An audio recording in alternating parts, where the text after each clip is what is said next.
جس کی مخالفت نہ صرف فلسطین کے لوگوں نے کی بلکہ بہت سارے خاص کر جارڈن اور دوسرے مسلم ممالک کی ایون یورپین کنٹریز نے بھی اس کی مخالفت. اسی لیے جو منامہ میں پچھلی بار جو کانفرنس ہوئی وہ اتنی کامیاب نہیں رہی چونکہ that was contrary to UN resolutions on Palestine issue جس میں ایسٹ جیروسلم کو was considered capital of Palestine state. یہ اس میں جیروسلم کا علاقہ جو ہے وہ نہیں مانا جاتا ہے. آپ یہ پہلے کلیئر کرنا ہے اگر وہ اسرائیل کے سمجھوتا چاہتا ہے کون سا سمجھوتا وہ کیا وہ UN ریزولوشن کے تحت UN کے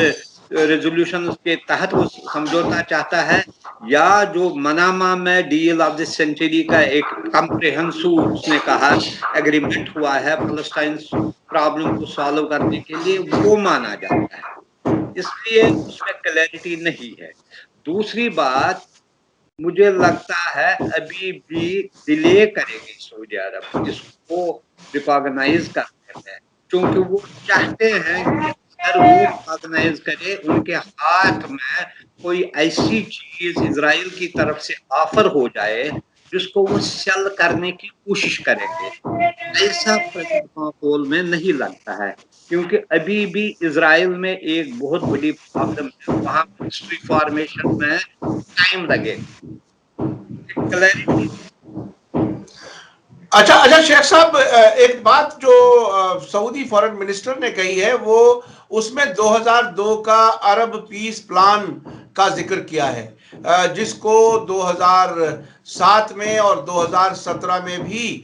عرب لیگ نے پھر سے وہ بات دہرائی تھی جس میں ایسٹ جیروسلم کو فلسطین کی راجدھانی کے طور پر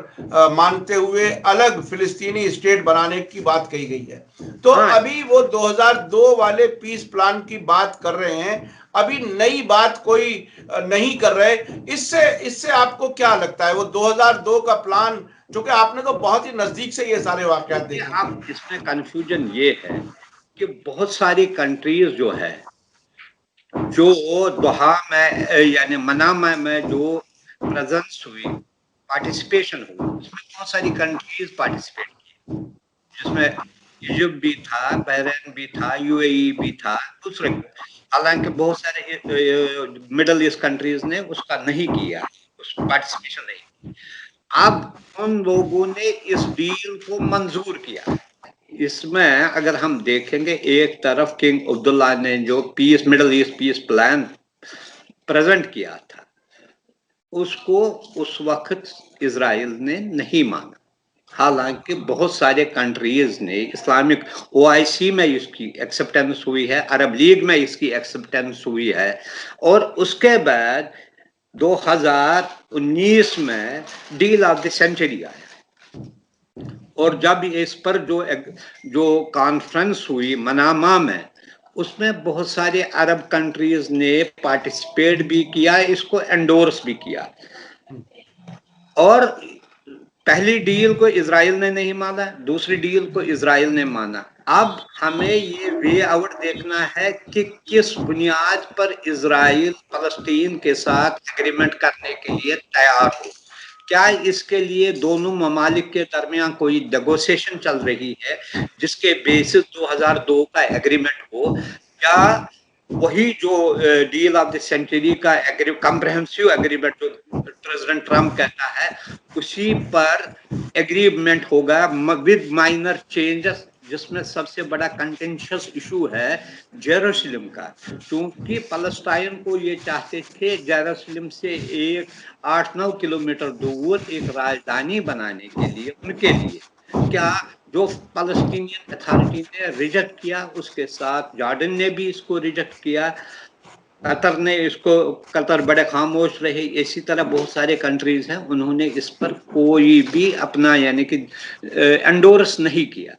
اب یہ مسئلہ یہ رہا ہے کہ جس کے بارے میں ابھی کلیئرٹی نہیں ہے. دوسری بات جو وزیر خارجہ نے بات کی اس کو امپلیمنٹ کرنے یا اس کو میٹیریلائز ہونے میں ابھی ٹائم لگے گا ایک طرف تو اسرائیل میں بھی پولیٹیکل انسرٹنٹی ہے، یہ نہیں پتا ہے گورنمنٹ فارمیشن کب ہوگی، کون اس کا ہیڈ ہوگا. حالانکہ نیتانیاہو کوشش کر رہا ہے، کیونکہ اس کی پارٹی جو ہے سنگل لارجسٹ پارٹی کے طور پر ابھری ہوئی ہے، وہ کوشش کر رہا ہے ایک بار پھر، لیکن جب اس کے اپوننٹس بھی اس ریس میں ہے، جب تک وہ کلیئر نہیں ہوگا تو اس کے بعد ہی اگلا سٹیپ کو لے سکیں گے. ایک تو یہ مسئلہ ہے. دوسرا جو مسئلہ ہے، مڈل ایسٹ میں بھی پھر سے سعودی عرب یہ کوشش کر رہا ہے، جو اس کے رائیولز بنے تھے پچھلے 4-5 سالوں میں، ان کے ساتھ ریپروچمنٹ کی کوشش کر رہا ہے. جیسے اگر آپ نے دیکھا قطر کے ساتھ تعلقات کیے، ملیشین پرائم منسٹر وہاں گیا، ابھی عراقی پرائم منسٹر وہاں گیا، اس کے ساتھ بات چیت بھی ہوئی اور ان کو یہ بھی کہا کہ آپ اپنی عرب آئیڈینٹی مت بھولیے، آپ ہمارے ساتھ. تو یہ بھی ان کو ایک میسج دی. اس کے ساتھ یمن کے لیے نیا پیس پلان پرپوز کیا، وہ بھی ایک نئی ڈیولپمنٹ ہے. یہاں سے ایران کے ساتھ انڈائریکٹ نیوکلیئر بات چیت شروع ہونے والی ہے، اور اس پر دونوں سائڈوں نے ابھی تک اپنی رضامندی دکھائی ہے. ان سارے حالات کو دیکھ کر سعودی عرب ابھی ٹائم لے گا، ابھی وہ بڑا کیئرفلی کاشسلی اپنا نیکسٹ سٹیپ اٹھائے گا کہ اسرائیل کے ساتھ تعلقات کے بارے میں. اچھا یہ بتائیے کہ کیا یہ اس وقت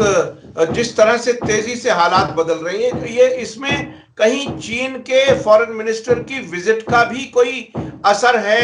کیا؟ جو بائیڈن کی طرف سے دو ایشوز پر جو بات اب تک اٹھائی گئی ہے، ایک تو یمن جنگ ختم کرانے کے لیے، دوسرے جمال خاشقجی کے قتل والے ایشو پر خفیہ رپورٹ بھی جاری کی گئی ہے، کیا اس سے کہیں کوئی سعودی عرب میں ناراضگی کی وجہ سے اسرائیل سے تعلقات کو ڈیلے کرنے کا تو کوئی اثر نہیں ہے اس چیز کا؟ آپ اس کو کیسے دیکھتے ہیں؟ دیکھیے، ایک چیز آپ یاد رکھیے، سعودی عرب یا عرب کنٹریز، دوسرے عرب کنٹریز ہیں، وہ امریکہ کے ساتھ لازم ملزوم ہے. کچھ بھی ہو وہ ان کو نہیں چھوڑ سکتے ہیں. اگر آپ نے دیکھا، حال ہی میں کل ہی بیان دیا ہے بائیڈن ایڈمنسٹریشن نے، ہم سعودی عرب کی سالمیت کو کوئی آنچ آنے نہیں دیں گے. اور یہاں تک کہ جو پہلے انہوں نے فریز کیا تھا آرمز سیل، انہوں نے کہا ہم سیریسلی کنسیڈر کر رہے ہیں اس کو لفٹ کرنے کا. امریکہ کے لیے بھی پرابلم یہ ہے کہ اگر امریکہ نے گلف کنٹریز کا ساتھ چھوڑا تو وہ آئسولیشن میں جائے گا اس ریجن میں. وہ یہ بھی چاہتا ہے، حالانکہ ایک طرف وہ چاہتا ہے کہ کشوگی کے معاملے میں یا یمن کے معاملے میں کہیں سختی سے برتا ہے. اسی لیے اگر آپ دیکھیں گے، بائیڈن ایڈمنسٹریشن نے جو کلائمیٹ چینج کے بارے میں ایک میٹنگ بلانے کا فیصلہ کیا، اس کی انویٹیشن کنگ سلمان کو گئی، کراؤن پرنس کو نہیں.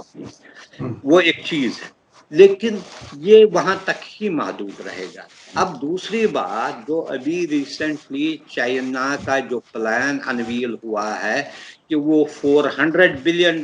کی انویسٹمنٹ ایران میں کرنے کو تیار ہے، اس کے بعد ایک بیان آیا بائیڈن ایڈمنسٹریشن کے سے، ہمیں بھی ایسا سی پیک جیسا ایک پلان بنانا چاہیے. یو ایس کو یہ احساس ہو گیا ہے کہ چائنا ہر طرف ایکسپینڈ ہو رہا ہے، ایسٹ ویسٹ رائٹ، وہ وہاں تک پہنچا ہے. جیسے ایران کے ساتھ جو ڈیل ہے وہ کسی کو پتہ بھی نہیں چلا، بہت دنوں کے بعد اس کے بارے میں معلومات پتہ چلے. اور اس کے علاوہ سی پیک جو ان کو پاکستان کے ساتھ ہے، یا سینٹرل ایشیا میں جو وہ کر رہا ہے، یہاں سے وہ سری لنکا، بنگلہ دیش، میانمار میں جو اپنا ایکسپینڈ کیا ہے، یو ایس وریڈ ہے اس کے بارے میں. لیکن